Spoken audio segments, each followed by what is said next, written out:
Hello friends, welcome back to J collections. അപ്പോൾ ഇന്ന് നമ്മൾ വന്നിരിക്കുന്നത് ഇതേപോലെ ബീഡിൻ്റെ ലേസ് ആയിട്ടാണ്. അപ്പോൾ ഇത് കൂടുതലും അലിഗേറ്റർ ക്ലിപ്പിൻ്റെ ബാക്കിൽ വെക്കുന്ന സാധനമാണ്. അപ്പോൾ നമുക്കിത് വെച്ചൊരു അടിപൊളി ഹെയർ ബോ ഉണ്ടാക്കാം. സിമ്പിളാണ്, എലഗൻ്റാണ്. നമുക്ക് ഏത് ഡ്രസ്സിൻ്റെയും കൂടെ ചേരും, വലിയവർക്കും ചേരും, അതേപോലെ കുഞ്ഞു പിള്ളേർക്കും പറ്റുന്ന ഒരു മോഡലിലാണ് നമ്മൾ ചെയ്യുന്നത്. ആദ്യം തന്നെ ഞാൻ ഇതേപോലെ ടങ്കീസാണ് എടുത്തിരിക്കുന്നത്, മൾട്ടി കളറിൽ വരുന്നതാണ്.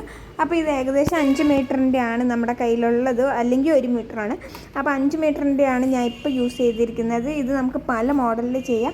അപ്പോൾ ഇതിൻ്റെ തന്നെ വീണ്ടും നല്ല വീഡിയോസായിട്ട് ഞാൻ വരുന്നതായിരിക്കും. ഈ ഒരു മോഡൽ ചെയ്യാൻ പറ്റുന്നത് ഇനി സ്റ്റോൺ ലേസിലൊക്കെ നമുക്ക് അടിപൊളിയായിട്ട് ചെയ്യാം.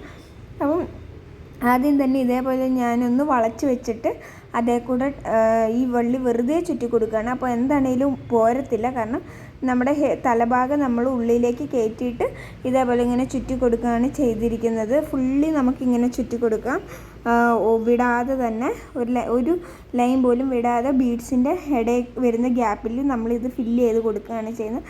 എലഗൻ്റ് ആയിട്ടുണ്ട്, സിമ്പിൾ ലുക്കിൽ നമുക്ക് യൂസ് ചെയ്യാൻ പറ്റിയതാണ്. കാരണം ബീഡ്സ് ആണ് വരുന്നത്, അതേപോലെ ഈ ഒരു ഡിസൈൻ മൾട്ടി കളറിൽ വരുമ്പോൾ നല്ല ഭംഗിയിൽ ഇരിക്കുന്നുണ്ട്. അപ്പം നമുക്ക് എല്ലാവർക്കും ഇതൊന്ന് ട്രൈ ചെയ്ത് നോക്കാവേ.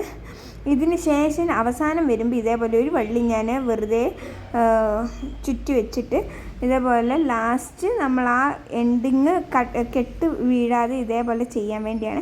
അതല്ല എങ്കിൽ നിങ്ങൾക്ക് ഈ വള്ളി വെക്കാതെ ഫുള്ളി ചുറ്റി പോയിട്ട് അവസാനത്തേൽ കെട്ടിട്ട് കൊടുക്കാം. ഞാൻ കെട്ടിടുന്നുണ്ട്, പക്ഷേ ഏറ്റവും അടിയിൽ കെട്ടിട്ട് കൊടുക്കാതെ നമുക്ക് കുറച്ച് മുകളിൽ കെട്ടിടാൻ വേണ്ടിയാണ് ഞാൻ ചെയ്തത്. ഈ വള്ളി ഇതേപോലെ വെച്ച ഭാഗം മുതൽ നമുക്ക് ഈ ഇപ്പം ഞാൻ കയറ്റുന്ന ഈ വള്ളി ടങ്കീസ് നമുക്ക് വലിച്ചൂരിയെടുക്കാൻ പറ്റും. അപ്പോൾ അവിടെ കുടുങ്ങി കിടന്നോളും, പോരത്തില്ല. നമ്മൾ കഴിഞ്ഞ വീഡിയോയിലൊക്കെ ചെയ്തിട്ടുണ്ട്.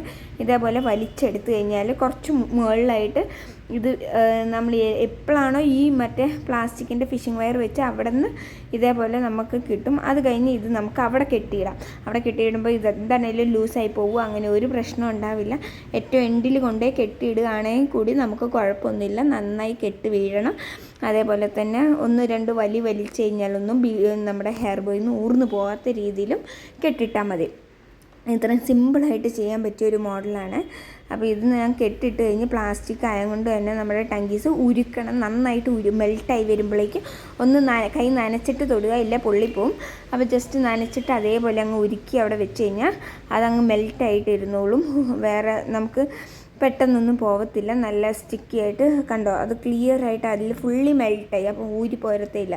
സിമ്പിൾ ആൻഡ് എലഗൻറ്റ് ലുക്കിൽ നമുക്ക് ഇങ്ങനെ കാണുന്നതിലും ഭംഗിയാണ്, നേരിട്ട് കാണുമ്പോഴേ നല്ല ഭംഗിയാണ്. ഇതിൻ്റെ ഫോട്ടോസ് ഞാൻ ഇടുന്നതായിരിക്കും നമ്മുടെ കമ്മ്യൂണിറ്റി ഗ്രൂപ്പിൽ, നിങ്ങൾക്ക് അവിടെ ചെക്ക് ചെയ്ത് നോക്കാം. അതേപോലെ തന്നെ മെറ്റീരിയൽസ് നമ്മുടെ അടുത്ത് അവൈലബിൾ ആണ്. നിങ്ങൾക്ക് വാട്സാപ്പിൽ പ്രൈസും കാര്യങ്ങളെല്ലാം അറിയാൻ പറ്റും. ഇതിൻ്റെ ഫുൾ ഡീറ്റെയിലിൽ നിങ്ങൾക്ക് നമ്മുടെ വാട്സാപ്പ് ഗ്രൂപ്പിൽ ഫോട്ടോസ് ഉണ്ടാവും. വീഡിയോ ഇഷ്ടമായി ലൈക്ക് ചെയ്യുക, സപ്പോർട്ട് ചെയ്യുക, സബ്സ്ക്രൈബ് ചെയ്യുക. Bye, thank U.